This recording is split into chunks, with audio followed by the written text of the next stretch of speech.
जय हिंद साथियों, स्वागत करता हूं आप सभी का अपने यूट्यूब चैनल पर। साथियों, आज की इस वीडियो में हम आपके लिए कुछ महत्वपूर्ण रिपीटेड क्वेश्चन लेकर आए हैं जो एग्जाम में बार बार रिपीट होते हैं और एग्जामिनर इन क्वेश्चनों को बहुत ज़्यादा पूछना पसंद करता है। तो यह क्वेश्चन आपसे भी सीधे आपके एग्जाम में पूछे जा सकते हैं, जो आपसे सीधे आपके एग्जाम में पूछे जा सकते हैं। तो वीडियो को पूरा ध्यान से जरूर देखिएगा। तो बिना टाइम गवाए करते हैं वीडियो को स्टार्ट। आपका पहला क्वेश्चन है, भारत में न्यूनतम मजदूरी अधिनियम किस वर्ष में लागू किया गया था? तो आपसे क्वेश्चन पूछा गया है, इंपॉर्टेंट और सेलेक्टेड क्वेश्चन आपके लिए होने वाला है।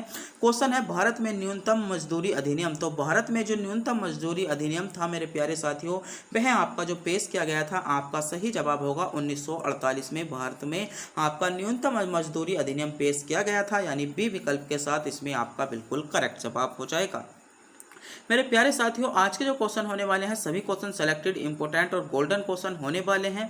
तो वीडियो को पूरा ध्यान से जरूर देखिएगा। और आपने अभी तक हमारे चैनल को सब्सक्राइब नहीं किया है, चैनल को सब्सक्राइब, वीडियो को लाइक और अपने दोस्तों के पास वीडियो को शेयर जरूर कर दें। और वीडियो के अंत में यह बताना ना भूलें, आप इन 25 क्वेश्चनों में से कितने क्वेश्चनों का जवाब जानते थे, आपका इनमें टारगेट क्या रहा। और आपको जो इनमें टारगेट दिया जाता है वह आपका 15 क्वेश्चन करेक्ट करने का टारगेट दिया जाता है। तो देखते हैं इस टारगेट को कितने बच्चे ऐसे हैं जो एक्सेप्ट कर पाते हैं, कितने बच्चे इस टारगेट को तोड़ना चाहते हैं या तोड़ देते हैं। तो आज की इस वीडियो में बताइएगा, आप भी अगर इन क्वेश्चनों का जवाब जानते हैं तो हमारे बताने से पहले कमेंट बॉक्स में भी इन क्वेश्चनों का जवाब बता सकते हैं।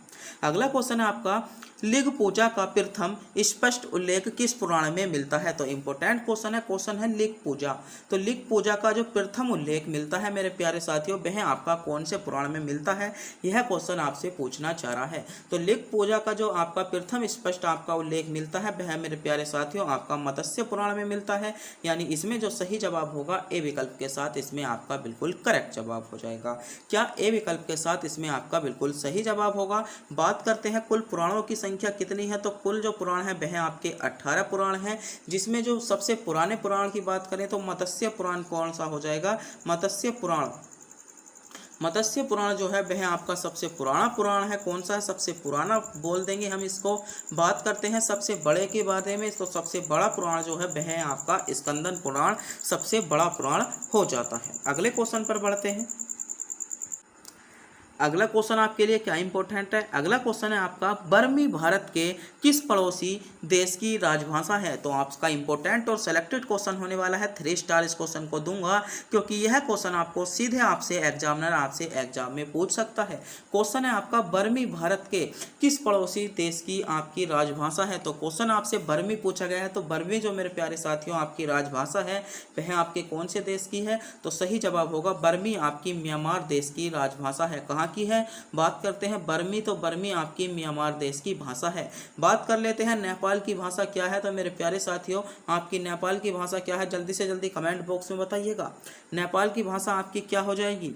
और बात करते हैं जो आपसे एक क्वेश्चन कई बार पूछ लिया जाता है कि मंदारिन जो आपकी भाषा है वह कहाँ की है? तो मंदारिन मेरे प्यारे साथियों आपकी चीन की भाषा है। और कई बार क्वेश्चन भी पूछ लिया गया है, उर्दू कहाँ की भाषा है? तो उर्दू मेरे प्यारे साथियों आपकी पाकिस्तान की भाषा है। तो अगर आप भी नेपाल की भाषा जानते हैं तो कमेंट बॉक्स में बता दीजिएगा। मेरे ध्यान पर से उतर गई है, मैं इसमें कंफ्यूज हूँ, तो मैं अगर ध्यान पर आएगी तो वीडियो के अंत में आपको कमेंट बॉक्स में बता दूंगा। अगला क्वेश्चन है आपका, द इंग्लिश टीचर पुस्तक के लेखक कौन है? बताइएगा। द इंग्लिश टीचर जो पुस्तक लेखक लिखी गई है, जो आपकी पुस्तक है, इसके रचयिता आपके कौन हो जाएंगे? तो मेरे प्यारे साथियों द इंग्लिश टीचर के जो रचयिता है वह है आपके R.K. नारायण।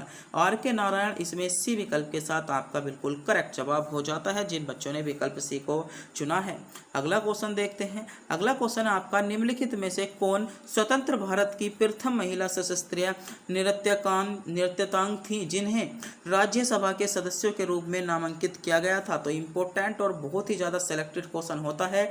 जब एग्जामिनर आपका डीप से क्वेश्चन पूछता है तो ऐसे क्वेश्चन पूछता है, क्योंकि ऐसे क्वेश्चन बहुत ही ज्यादा कम पूछने के चांसेस रहते हैं, मगर जब पूछता है तो आपका जब एग्जाम को बहुत टफ बनाता है तो ऐसे क्वेश्चन पूछने की कोशिश करता है।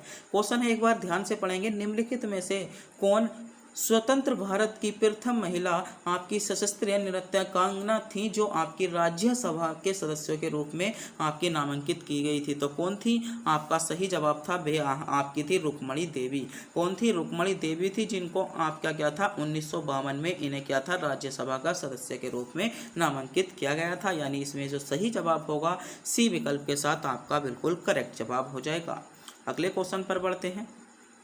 अगला क्वेश्चन है आपका, भारत का सबसे ऊंचा शिखर निम्नलिखित में से कौन सा है? तो विकल्प आपके सामने शो हो रहे हैं, सोचिएगा समझिएगा, क्वेश्चन को कमेंट बॉक्स में बताइएगा, जवाब दीजिएगा कि भारत का सर्वोच्च शिखर आपसे मेरे प्यारे साथियों पूछा जा रहा है कि भारत का सर्वोच्च शिखर इनमें से निम्नलिखित में से आपका कौन सा होगा। तो बात करते हैं भारत के सर्वोच्च शिखर की, तो आपका जो विकल्प के अनुसार है भारत का सर्वोच्च शिखर है वह है आपका कंचनजंगा। कंचनजंगा इसमें आपका बिल्कुल करेक्ट जवाब दिया गया है, जिसकी आपकी ऊंचाई की बात करें तो 85 आपकी 98 ऊंचाई हो जाएगी। मगर जो भारत का सबसे बड़ा और सर्वोच्च शिखर है वह है आपका K2, जिसको हम गॉडविन ऑस्टिन भी बोलते हैं, और इसकी ऊंचाई जो है वह है आपकी 8611 मीटर। तो क्वेश्चन में आपसे पूछा गया था भारत का सर्वोच्च शिखर, इसमें कंचनजंगा आपका करेक्ट जवाब होगा। कंचनजंगा जो है विश्व का आपका तीसरे नंबर का सबसे बड़ा शिखर है और K2 आपका दूसरे नंबर का सबसे बड़ा शिखर है। क्या है? सबसे बड़ा शिखर है। तो पहला आपका कौन सा हो जाएगा? तो आपने एक सुना होगा रोकीच पर्वत वाला, वह आपका क्या है विश्व का पहला आपका सबसे ऊंचा क्या आ जाता है आपका पर्वत शिखर आ जाता है। तो क्वेश्चन आपसे पूछा गया था भारत का सबसे ऊंचा शिखर कौन सा है, तो कंचनजंगा इसमें डी विकल्प के साथ आपका करेक्ट जवाब होगा। अगला क्वेश्चन देखते हैं। अगला क्वेश्चन है, भारत में योजना आयोग को किस वर्ष में नीति आयोग द्वारा विस्थापित किया गया था? तो मेरे प्यारे साथियों, जो भारत में योजना आयोग का जो गठन किया गया था वह आपका 15 मार्च को किया गया था। 15 मार्च 1950 को किया गया था आपका योजना आयोग का गठन किया गया था, जिसका बात करते हैं इसे नीति आयोग में जो परिवर्तित कर दिया था वह आपका 1 जनवरी 2015 को इसे नीति आयोग में बदल दिया था। तो क्वेश्चन आपसे पूछा गया है भारत में योजना आयोग को किस वर्ष नीति आयोग में परिवर्तित या विस्थापित किया गया? तो इसमें सही जवाब होगा 2015 में विस्थापित किया गया था, यानी डी विकल्प के साथ इसमें आपका करेक्ट जवाब होगा। बात करते हैं वर्तमान में जो नीति आयोग के अध्यक्ष कौन है, तो नीति आयोग के अध्यक्ष जो हैं आपके कौन है? आपके नरेंद्र मोदी जी हैं, जो आपके वर्तमान में आपके प्रधानमंत्री हैं, वे आपके क्या होते हैं? नीति आयोग के अध्यक्ष होते हैं, जो आपके वर्तमान में पीएम होते हैं। बात करते हैं वर्तमान में उपाध्यक्ष कौन है, तो यह क्वेश्चन आपके लिए सिलेक्टेड हो सकता है। तो वर्तमान में जो उपाध्यक्ष है वह है आपका सुमन बेरी। सुमन बेरी जो है वर्तमान में आपके नीति आयोग के अध्यक्ष हैं। कौन है? सुमन बेरी, इसमें आपका बिल्कुल करेक्ट जवाब हो जाएगा। अगले क्वेश्चन पर बढ़ते हैं। अगला क्वेश्चन आपके लिए क्या सिलेक्टेड होने वाला है? अगला क्वेश्चन है आपका, किस संविधान संशोधन अधिनियम में भारतीय संविधान में नगर पालिका से संबंधित उपबंधों को जोड़ा गया था? ऑप्शन आपके 97वां संविधान संशोधन, 71वां, 74वां या 69 यानी 69वां संविधान संशोधन। तो बताइएगा किस संविधान संशोधन अधिनियम में आपके भारतीय संविधान में नगर पालिका को जोड़ा गया था? यह क्वेश्चन आपसे पूछा जा रहा है। तो मेरे प्यारे साथियों, जो भारत में नगर पालिका को जोड़ा गया था वह आपका इसमें सही जवाब होगा 74वें संविधान संशोधन द्वारा जोड़ा गया था। कौन से संविधान संशोधन द्वारा? 74वें संविधान संशोधन द्वारा जो जोड़ा गया था वह आपका नगर पालिका को जोड़ा गया था। बात करते हैं नगर पालिका, तो नगर पालिका जो जिक्र मिल जाता है वह आपका संविधान में भाग 9 में किस में जोड़ा गया? भाग 9 के ए में आपका नगर पालिका का जिक्र है। बात करते हैं आर्टिकल की, तो 243 पी से लेकर आपके जो आर्टिकल है 243 आपके GZ तक जो आर्टिकल हैं वह आपके नगर पालिका के हैं। और बात करते हैं अनुसूची में, तो 12वीं अनुसूची में अनुसूची 12 और आर्टिकल आपके या भाग 9 के ए में जो मिल जाता है वह आपका किसका? नगर पालिका का जिक्र आपको मिल जाता है। बात करते हैं संविधान आपका 97वें संविधान संशोधन 2011 में क्या जोड़ा गया था? तो इसमें मेरे प्यारे साथियों आर्टिकल 19 के ए के आपके सी में जो जोड़ा गया था सहकारी समितियों को इसमें आपका जोड़ा गया था। और इसमें एक आर्टिकल है, वो एक संविधान संशोधन है आपका 71वां संविधान संशोधन अधिनियम 1992। तो 97 जो 71वां जो संविधान संशोधन अधिनियम था, इसमें मेरे प्यारे साथियों आपको 8वीं अनुसूची में आपकी 3 भाषा जोड़ी गई थी, जो थी आपकी मणिपुरी, कोंकणी कुचिपुड़ी और नेपाली तीनों भाषा को क्या है भारतीय संविधान में आपका 8वीं अनुसूची में इनको जोड़ा गया था। यानी इसमें जो सही जवाब होगा वह आपका 8वीं अनुसूची 71वें संविधान संशोधन द्वारा जोड़ी गई थी। तो क्वेश्चन मेरे प्यारे साथियों आपसे पूछा गया था किस संविधान संशोधन अधिनियम के द्वारा भारतीय संविधान में नगर पालिका को जोड़ा गया, तो हो जाएगा आपका इसमें करेक्ट जवाब, आपका जो सही जवाब होगा 74वां संविधान संशोधन आपका सही जवाब हो जाएगा।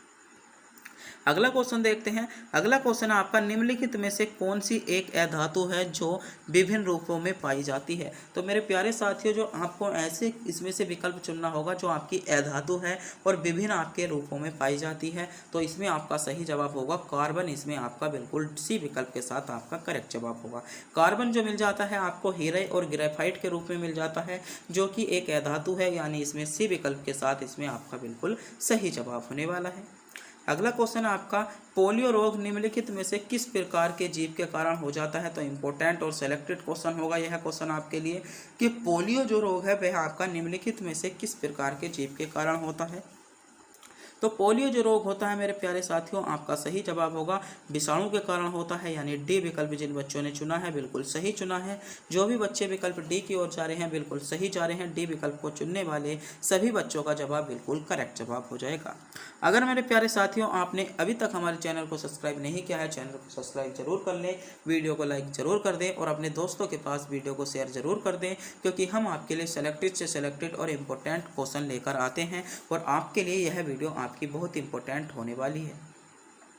अगला क्वेश्चन देखते हैं। अगला क्वेश्चन है आपका निम्नलिखित में से किसे वर्ष 2019 का इंदिरा गांधी शांति पुरस्कार प्रदान किया गया था। तो वर्ष 2019 का जो इंदिरा गांधी शांति पुरस्कार दिया गया था वह आपका इनमें से किसे दिया गया, सोचिए समझिएगा, विकल्प आपके सामने शो हो रहे हैं।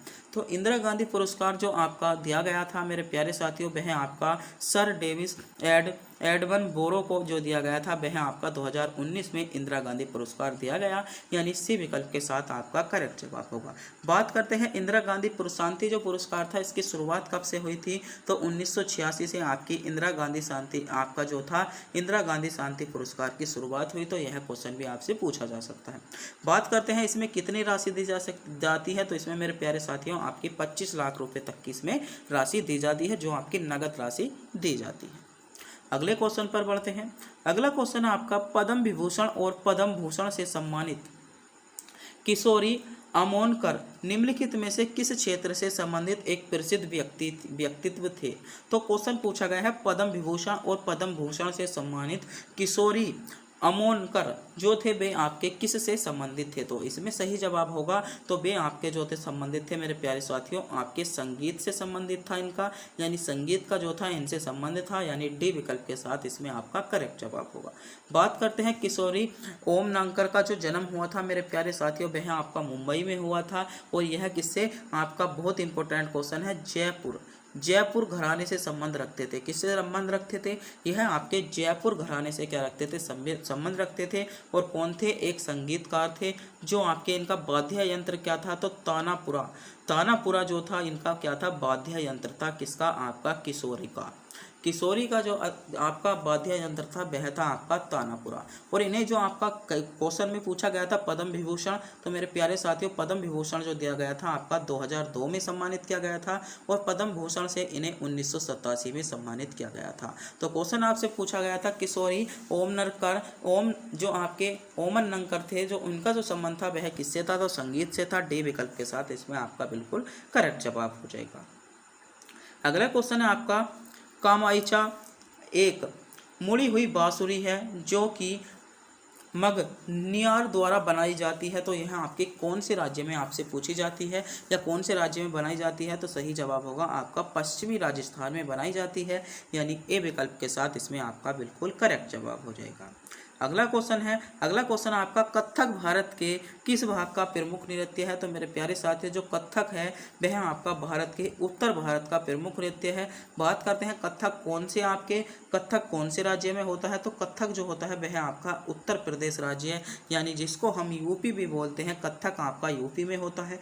कई सारे आपसे नृत्य पूछे जाते हैं, जैसे एक नृत्य पूछा जाता है भरतनाट्यम। तो भरतनाट्यम मेरे प्यारे साथियों आपका भरतनाट्यम तो भरतनाट्यम जो होता है मेरे प्यारे साथियों वह आपका कहाँ का नृत्य है, तो आपका टीएम यानी इसको हम तमिलनाडु का कह सकते हैं। भरतनाट्यम जो नृत्य है आपका तमिलनाडु का है। एक आपसे पूछा जाता है बहुत ज़्यादा कथकली, कली, तो कथकली कहाँ का है, कथकली आपका केरल का है। कहाँ का है, केरल का है।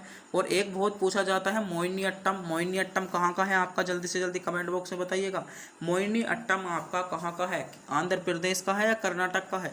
मोहिनीअट्टम कहाँ का है, आंध्र प्रदेश का है। मणिपुरी, मणिपुरी आपका मणिपुरी का है। उड़ीसा कहाँ का है, उड़िया जिसको हम बोलते हैं ओडिसी, तो ओडिसी आपका उड़ीसा का है। तो ये कई सारे नृत्य हैं, लगभग 7 नृत्य हैं जो आपके शास्त्रीय नृत्य हैं जिनको एग्जामिनर बहुत ज़्यादा पूछता है। तो इनको एक बार ध्यान से पढ़ लीजिएगा क्योंकि एक क्वेश्चन आपको यहीं से आपके एग्जाम में सीधे आपको देखने को मिल जाएगा। तो क्वेश्चन आपसे पूछा गया था कथक भारत के किस भाग का नृत्य है, तो उत्तर भारत का हो जाएगा, यानी ए विकल्प इसमें आपका करेक्ट जवाब होगा। अगला क्वेश्चन आपका निम्न में से कौन सा शब्द मानव हृदय की शारीरिक संरचना से संबंधित है, तो मानव हृदय की शारीरिक संबंध जो संरचना से संबंधित है वह आपका इनमें से कौन सा शब्द है, तो मानव शरीर की जो शारीरिक संरचना से संबंधित है वह आपका महाधमनी। महाधमनी जो है आपका क्या है, आपका शारीरिक संरचना से संबंधित है। महाधमनी जो होती है हृदय के नीचे की ओर आपको क्या करता है, रक्त की आपूर्ति कराता है, क्या, महाधमनी। बात करते हैं अनुमस्तिष्क या सेरिबेलम, तो ये आपके क्या है, आपके मस्तिष्क के भाग है। मस्तिष्क जो भाग जाता है वह 3 भागों में भाग दिया जाता है, अग्र मस्तिष्क, पश्च मस्तिष्क और मध्य मस्तिष्क। और जो आपका सेरिबेलम है यह आपका जो है आपका मस्तिष्क का पहला भाग है, यानी प्रथम भाग है, जिसमें जो मस्तिष्क का इंटेलिजेंटता होता है या तेजस्व जो होता है वह आपका सेरिबेलम में ही, जो सेरिबेलम जो होता है मस्तिष्क का यही भाग आपका काम करता है। बात करते हैं मज्जा या मेडुला, ये तो यह क्या होती है सबको ही पता है, आपका रीढ़ की हड्डी में होती है। अगला क्वेश्चन है आपका चर्म शोधन उद्योग में निकलने वाला कौन सा धातु आयन गंभीर जल प्रदूषण का कारण बनता है, तो कौन सा धातु है, आपका सही जवाब होगा इसमें धातु कौन सा हो जाएगा, Cr, यानी इसमें जो करेक्ट जवाब होगा डी विकल्प के साथ आपका सही जवाब हो जाएगा। अगले क्वेश्चन पर बढ़ते हैं। अगला क्वेश्चन आपका निम्नलिखित में से कौन सा RBI का मौद्रिक नीति साधन नहीं है, तो मौद्रिक नीति साधन नहीं है इसमें आपसे क्वेश्चन पूछा गया है। तो आरबीआई का जो मौद्रिक नीति साधन नहीं है मेरे प्यारे साथियों, सरकारी खर्च इसमें आपका बिल्कुल करेक्ट जवाब होगा। सरकारी खर्च जो है वह आपका मौद्रिक यानी आरबीआई का मौद्रिक नीति नहीं है। बात करते हैं आरबीआई की स्थापना, तो आरबीआई की स्थापना जो हुई थी मेरे प्यारे साथियों आपकी 1935 में हुई थी। कई बार क्वेश्चन पूछ लिया जाता है कि आरबीआई की स्थापना आपकी 1935, इसमें सही जवाब हो जाएगा। अगला क्वेश्चन आपका निम्नलिखित में से किस नदी की, किशन गंगा नदी इनमें से प्रमुख सहायक नदी में से एक है, तो किस आपसे क्वेश्चन जो पूछा गया है किशन गंगा जो सहायक नदी है निम्नलिखित में से किसकी नदी है, तो किशन गंगा जो मेरे प्यारे साथियों आपकी सहायक नदी है वह आपकी सहायक नदी किसकी है, तो झेलम की जो है आपकी किशन गंगा सहायक नदी है, यानी करेक्ट जवाब जो होगा, जिन बच्चों ने विकल्प डी को चुना है बिल्कुल करेक्ट जवाब होगा, डी विकल्प के साथ इसमें आपका सही जवाब हो जाता है। अगला क्वेश्चन है आपका लाला हरदयाल निम्नलिखित में से किस संगठन से जुड़े थे, तो इम्पोर्टेंट क्वेश्चन हो जाता है। तो लाला हरदयाल, तो मेरे प्यारे साथियों जो लाला हरदयाल जुड़े थे वह आपके इनमें से किस संगठन से जुड़े थे, आपका सही जवाब होगा लाला हरदयाल आपके गदर पार्टी से जुड़े थे, यानी बी विकल्प के साथ इसमें आपका सही जवाब होने वाला है। अगला क्वेश्चन आपका तराइन का द्वितीय युद्ध कब लड़ा गया, तो तराइन के आपके क्या युद्ध हुए थे, तराइन के आपके 2 युद्ध हुए थे। पहला लड़ा गया था आपका 1191 में और दूसरा लड़ा गया था आपका 1192 में। तो क्वेश्चन पूछा गया है तराइन का आपका द्वितीय युद्ध कब हुआ, तो आपका 1992 में हुआ था। जो आपका तराइन का प्रथम युद्ध किसके बीच हुआ था, तो यह हुआ था मोहम्मद गोरी और पृथ्वीराज चौहान के बीच, जिसमें पृथ्वीराज चौहान की विजय हुई थी। और द्वितीय युद्ध जो हुआ था वह हुआ था मोहम्मद गोरी और पृथ्वीराज चौहान के बीच, जिसमें मोहम्मद गोरी की जीत हुई थी। तो क्वेश्चन पूछा गया था तराइन का युद्ध कब हुआ, तो 1192 में इसमें आपका करेक्ट जवाब हो जाएगा। अगला क्वेश्चन आपका, निम्नलिखित में से कौन सा हड़प्पा स्थल हरियाणा में है? तो बताइएगा हड़प्पा स्थल हरियाणा में इनमें से कौन सा है? तो इंपॉर्टेंट क्वेश्चन होने वाला है। तो निम्नलिखित में से जो आपका ऐसा स्थल कौन सा है जो आपका हरियाणा में है? तो कौन सा हो जाएगा? हरियाणा में स्थल आपसे पूछा गया था, तो हरियाणा में जो आपका इसमें स्थल है वह है आपका राखीगढ़ी। राखीगढ़ी जो स्थल है मेरे प्यारे साथियों वह हरियाणा में है। सी विकल्प आपका करेक्ट जवाब होगा। बात करते हैं कालीबंगा की, तो कालीबंगा आपका क्या है? राजस्थान में है। और धौलीवीरा कहाँ पर है? तो धौलीवीरा आपका गुजरात में है। और धौलीवीरा से आपका सिंधु घाटी सभ्यता से एक क्वेश्चन पूछा जाता है कि प्रसिद्ध आपके खेल के मैदान कहाँ से प्राप्त हुए थे? तो खेल के मैदान जो मिले थे मेरे प्यारे साथियों वह आपके धौलीवीरा से ही मिले थे। क्वेश्चन पूछा जाता है, इंपॉर्टेंट और सेलेक्टेड फैक्ट होने वाला है। बहुत ज़्यादा एग्जामिनर इस क्वेश्चन को पूछना पसंद करता है कि खेल के मैदान के साक्ष्य कहाँ